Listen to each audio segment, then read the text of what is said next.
Good news. కొత్త ration కార్డుల జారీపై సీఎం రేవంత్ కీలక ప్రకటన. కొత్త రేషన్ కార్డుల జారీపై సీఎం రేవంత్ రెడ్డి కీలక ప్రకటన చేశారు.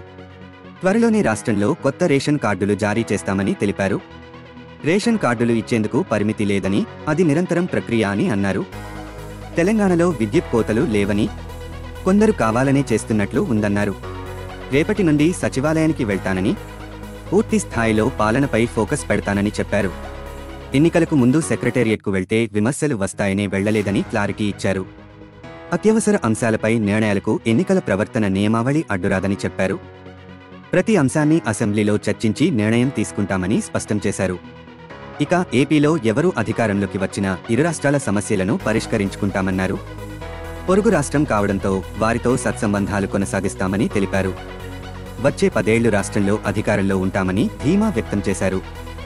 ఇలాంటి ఆసక్తికరమైన అప్డేట్స్ కోసం ఛానల్ని సబ్స్క్రైబ్ చేయండి. వీడియో నచ్చినట్లయితే లైక్ చేయండి.